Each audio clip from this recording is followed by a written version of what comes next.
शस्त्रं छिन्दन्ति शस्त्राणि नैनं दहति पावका न चैनं क्लेहयन्त्यापो न शोषयति मारुतः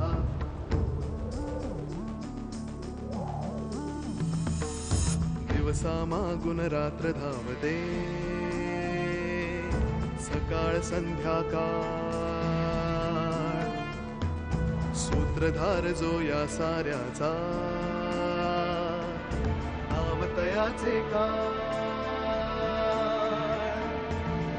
तयाच्या मनात दडले नकळे कधी कुणा क्षणात होते संभव सारे क्षणापूर्वीचे असंभव असंभव असंभव असंभव.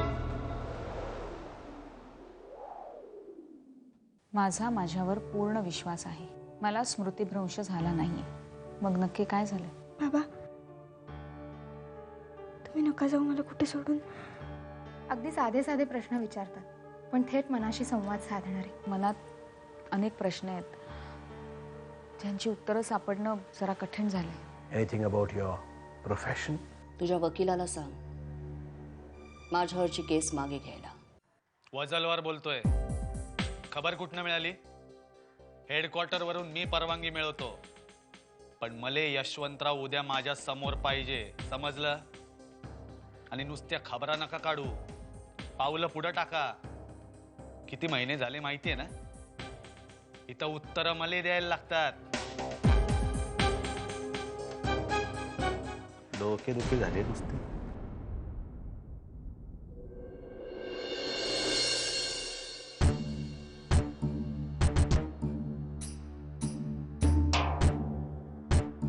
बाम देऊ का?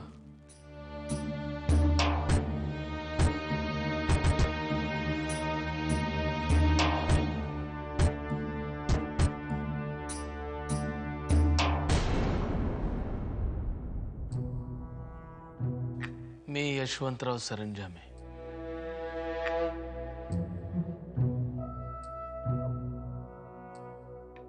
हो मीच. काय साहेब एवढं आश्चर्य वाटून घेण्यासारखं काय आहे त्यात? तुम्ही तुम्ही तुम्ही खूप आठवण काढलीत आमची. उचक्यांनी हैराण झालो बघा. म्हटलं साहेबांना भेटून येऊ म्हणून आलो. म्हटलं त्याशिवाय तुम्हालाही बरं वाटणार नाही मलाही.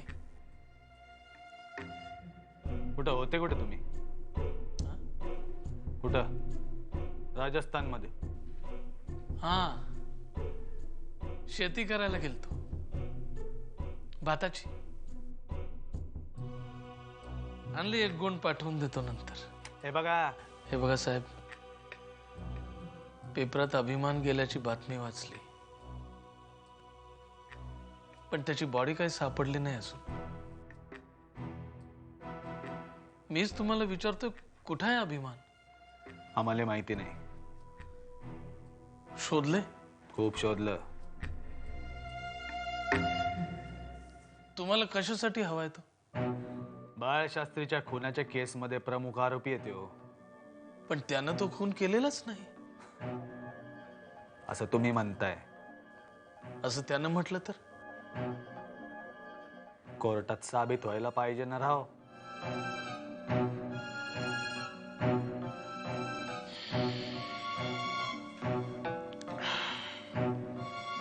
तसं झालं तर?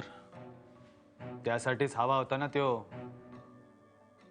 त्याला आणून समोर उभं केलं तर ऐकून घ्याल? मेलेल्या माणसांची जबानी घेत नाही राव आम्ही. म्हणजे तो जिवंत असता आणि त्यानं स्वतः हे सांगितलं असतं तर तुम्ही कदाचित हे ऐकून घेतलं असतं. कदाचित.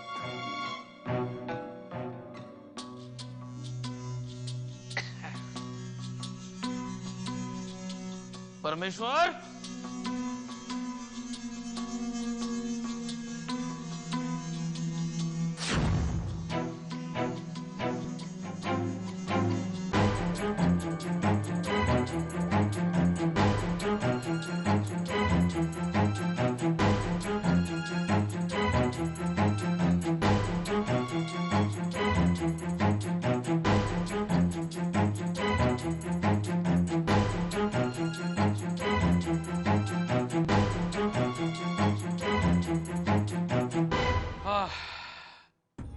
हा सूर्य आणि हाच जयद्रथ. आता बोला. पण हा तर अभिमानच आहे. तुमच्या डोळ्यांसमोर उभा आहे. अभिमानच आहे. आता याला एखादा चमत्कार म्हणायचा की सिनेमाची गोष्ट हे तुमचं तुम्ही ठरवा. वत्सलवार. हवालदार, याले आत घ्या. 1 मिनिट. हे बघा, समोर उभा असला तरी खुनाचा आरोप आहे त्याच्यावर. तुम्ही आधी सगळे तुमचे रेकॉर्ड्स चेक करा. सगळ्या फाईल चेक करा. बाळशास्त्रीचा खून झाला तेव्हा त्याच्या आसपास एका बाईचा आवाज होता. आधी त्या बाईला शोधायचं. ते पोलिसांचं काम आहे आणि ते आम्ही करूच. त्यासाठी मला कोणाची गरज नाहीये. आत्ता इतकंच सांगा, हा होता कुठं? काय नाही, त्याची स्मृती गेली होती. ट्रीटमेंट चालू होती. कोणाकडे? तो तुमचा प्रश्न नाहीये. तुम्ही जबानी घ्या आणि मोकळं करा. ट्रीटमेंट कुणाची आहे यावरती आमची ट्रीटमेंट ठरते. सरंजामे. आणि एका आरोप्याला मदत केल्याबद्दल आम्ही तुम्हाला बी आत टाकू शकतो. साहेब, मी तुम्हाला बोललो होतो ही सरड्याची जात आहे. कधी बदलतील सांगता येत नाही. मी तयार आहे. अभिमान. डोंट वरी बा, आम्हाला काही करू शकणार नाही. हवालदार,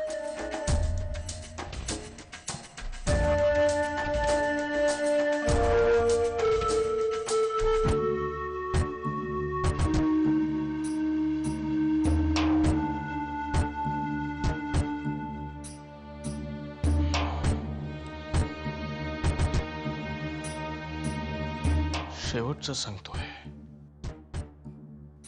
पोलिसांना पोलीस असून जे जमलं नाही ते एक पाप म्हणून मी करून दाखवलंय. आता पुन्हा माझ्या अभिमानाला मला गमवायचं नाहीये.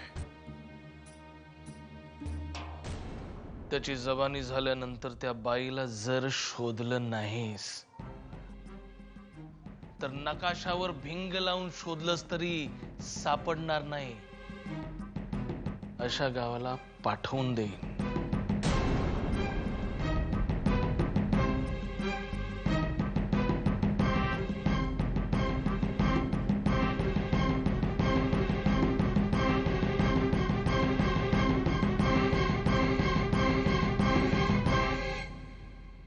त्रास करून घेऊ नका मिस प्रिया. डॉक्टर, मला माझ्या आयुष्यातला एक अख्खा दिवस आठवत नाही. त्या दिवसातलं काहीच आठवत नाही. आणि मी खूप प्रयत्न केला आठवण्याचा, पण मला फक्त त्रास होतोय, बाकी काही नाही. इतका विचार करू नका. Temporary memory loss. अचानक लाईट गेले की काही क्षण आपल्याला दिसेनासं होतं. आणि ते लाईट आले की आपण लाईट जाण्याआधी काही क्षण काय करत होतो हे आठवत नाही, किंवा ते आठवायला वेळ लागतो. कारण आपले सगळे सेन्सेस तेव्हा अंधाराला सरावण्याचा प्रयत्न करत असतात. तसंच काहीतरी झालं असावं मिस प्रिया. पण डॉक्टर, त्या काळात बरंच काही घडलंय आणि बाकीच्यांना ते आठवतंय, फक्त मला आठवत नाहीये. याचा त्रास होतोय मला. रिलॅक्स मिस प्रिया, शांत व्हा. मी प्रयत्न केला, पण त्या दिवसाचा विचार मनात आला की मिस प्रिया, सगळं काही आठवेल. माझा अभ्यास सांगतोय तुम्हाला तुमच्या सगळ्या प्रश्नांची उत्तरं मिळतील. पण कधी? माझी सहनशक्ती तर संपत आली आहे doctor. Patience miss Priya, patience. And don't behave like a patient. You are not.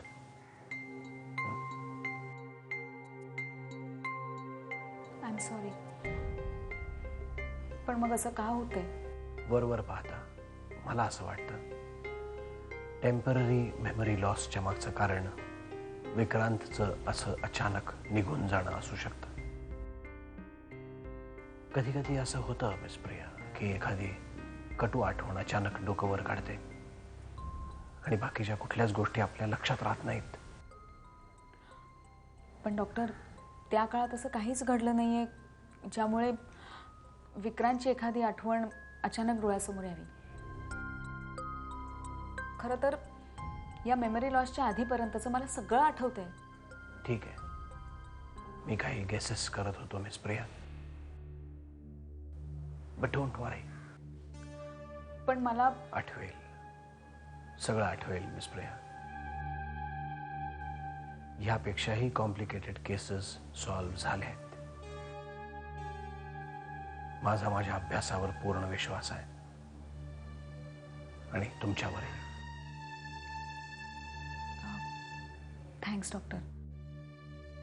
यासाठी काही ट्रीटमेंट किंवा औषधं? नॉट ॲट ऑल, गरजच नाही आहे. ट्रीटमेंट शिवायच क्युअर होऊ शकता तुम्ही. So just go ahead with your normal routine.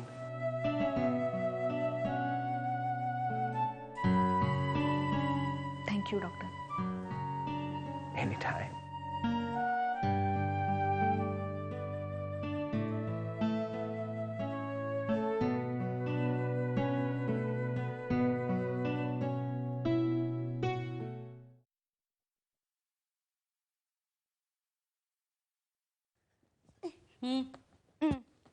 बाबांचा शर्ट कशाला आणलायस?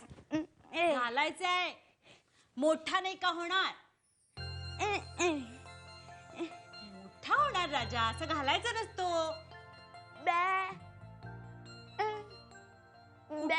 बाबा ना गावाला गेलेत, लांब गावाला गेलेत.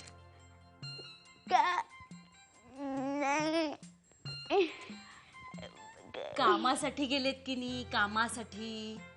आले ना बाबा, आले ना तुला आणि मला घेऊन जाणार.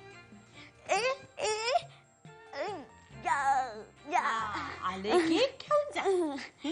आता मला जरा अभ्यास करू दे का? अभ्यास काम करते की नाही? शर्ट आत ठेवू नये, घडी घालून आत ठेव.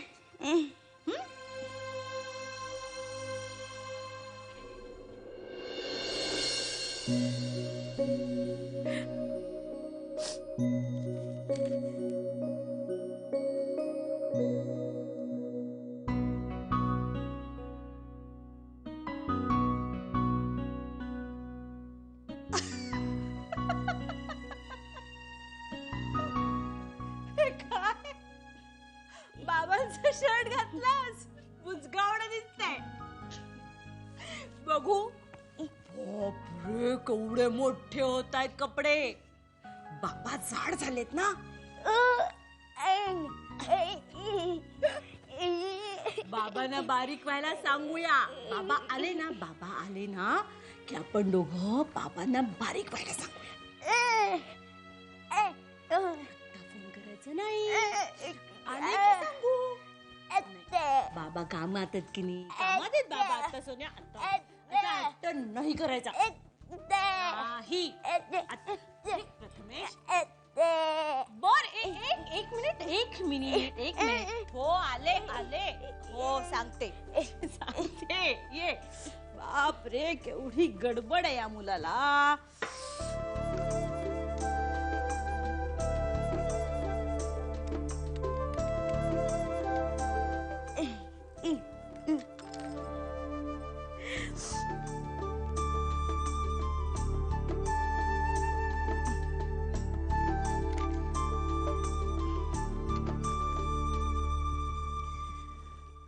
नॉट रिचेबल लागतोय. हे बघ, बाबांचा फोन लागत नाही. लागत आहे राजा.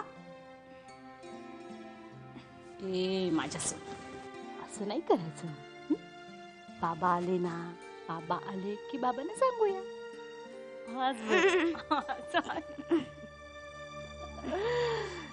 वेडा मुलगा आहे. विराज, समोरचा माणूस जेव्हा चुका करतो ना, तेव्हा त्याला चुकू द्यायचं असतं. कारण त्यानंतर त्याची प्रत्येक चूक ही पुरावा झालेली असते. आणि तनिष्कानं नेमकं हेच केलंय. आता माझा पुढचा प्लॅन ऐक. तुझा प्लॅन ऐकण्याआधी मला काही सांगायचं आहे शेखर. बोल ना. मी विचार करतोय ही केस मागे घ्यावी. काय? हो शेखर, मी ही केस मागे घेतोय. तू काय बोलतोयस कळतंय का तुला? अरे विराज, सध्या ही केस आपल्या किती हातात आहे याची कल्पना नाहीये तुला. अरे पियू तिथून निघाली, एकटी तुझ्याकडे आली आणि तुझ्या बरोबरच राहिली. तुझ्या बरोबर ती वसईला सुद्धा जाऊन आली. ती राजरोसपणे. विराज, माहितीये कितीतरी गोष्टी आपण सहज साध्य करू शकतोय. शेखर, पियू इथे राहिली कारण तिला तनिष्काने परवानगी दिली. ती वसईला आली कारण तनिष्कानेच तिला परवानगी दिली. अरे तू का त्या परवानगीला चिकटून राहिलायस? तिनं परवानगी दिली नाही, तिला द्यावी लागली. पियू तिच्यापासून दुरावू नये म्हणून. नाही शेखर, मला फक्त इतकंच कळतंय, माझ्या विनंतीला मान देऊन तनिष्काने होकार दिला. आता मी तिचं ऐकायला हवं. अरे फसतोयस तू विराज. अरे हा तिचा आणखी काहीतरी डाव असेल. शेखर, नाही ठीक आहे, तू म्हणत असशील तर मी करतोय. पण मी फक्त तुझ्यासाठी लढत होतो. कोर्टाला कन्व्हिन्स करत होतो की पियू तुझी आहे आणि तिला तुझी गरज आहे. पण तू आता म्हणतोस तर ठीक आहे. पण एक गोष्ट लक्षात ठेव, आता आपण ही केस मागे घेतली तर पुन्हा उघडणं अशक्य आहे. Just impossible.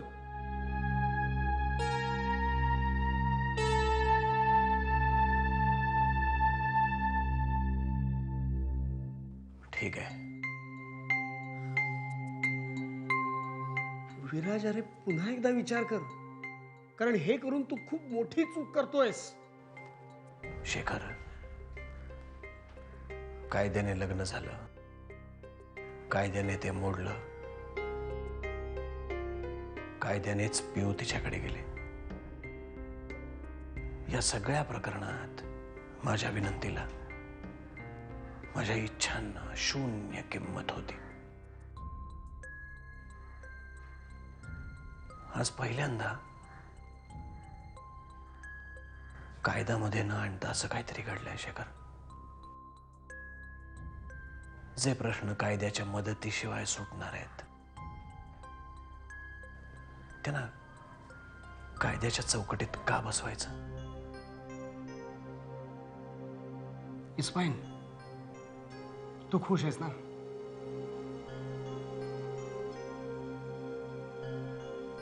पण भीती एवढीच वाटतीये, जे पहिल्यांदाच घडलंय ते शेवटचं ठरू नये.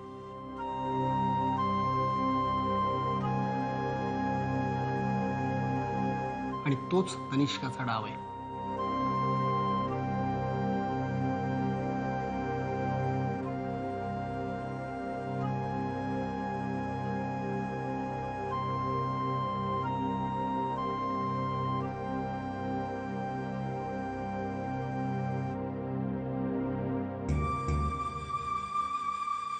सुलेखा, सगळं लक्ष एकवट,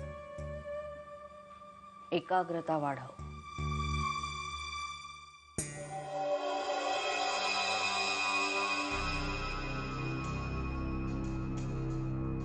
नुसतं मित्राचं नव्हे तर शत्रूचंही कल्याण होऊ दे. आणि नाश होणारच असेल तर शत्रूचा नाही, त्याच्या मनातल्या शत्रुत्वाच्या भावनेचा नाश होऊ दे. नको तिथे नको ना बाबा. तुम्ही नका जाऊ मला कुठे सोडून. नका जाऊ तुम्ही. हां नका जाऊ.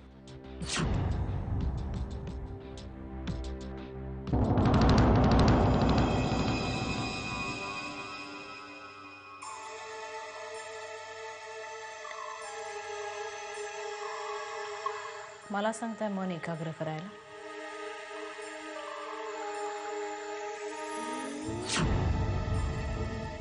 तुमचं काय चाललंय? थाऱ्यावर नाहीये मन.